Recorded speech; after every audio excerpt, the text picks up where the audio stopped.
Bessan's script.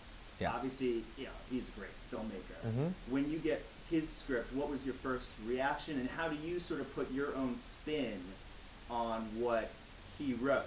Well, I'm attracted to his aesthetic because I love The Professional.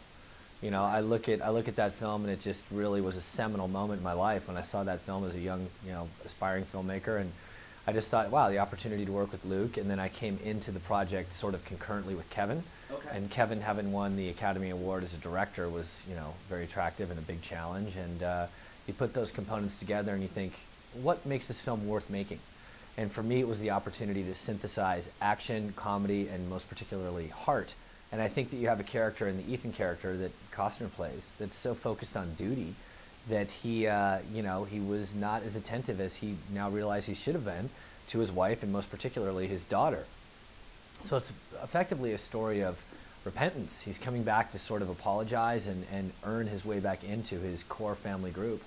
And that's the lead story of the film. The action's fun, the humor's great, but it's really a Kevin Costner character piece where he hopefully offers a dimensionalized performance for his fans, that you see the many sides and the many talents that he has. Did you get a sense that that was what kind of attracted him to this project?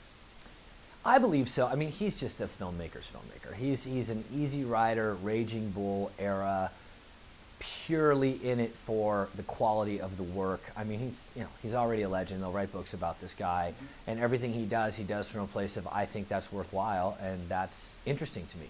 He has no vanity. He's just interested in the work. The guy's never at his trailer. He's always on the set, and he's always thinking, and having that kind of partner is just fantastic. So he was attracted to the role because it was a real character piece led by the Ethan character. And Hatfields and McCoys being a two-hander, and Superman being Superman, and Jack Ryan being Chris Pine, and, you know, now this is a Kevin Costner film. Obviously, not only being one of the best actors of his generation, but also an Academy Award filmmaker. Yeah.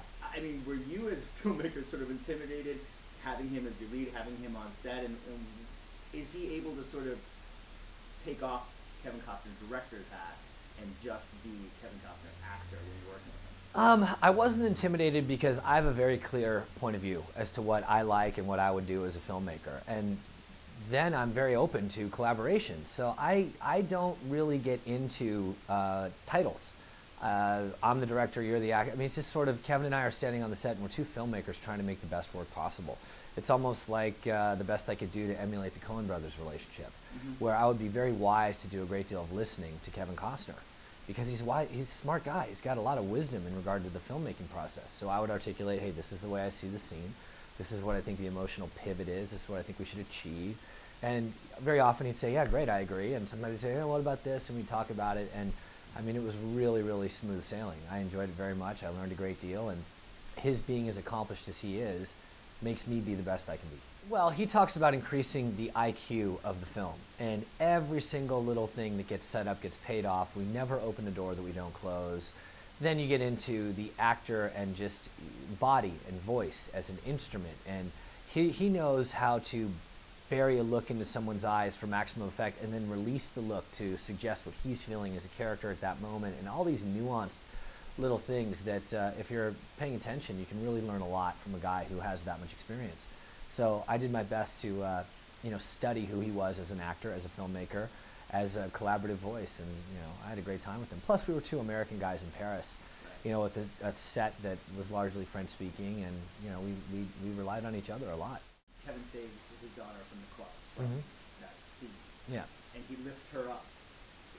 Was that a nod to Bodyguard? Big time. Yeah, okay. Yeah. You were aware of that? Yeah, definitely. I mean, that's... Was he aware of that?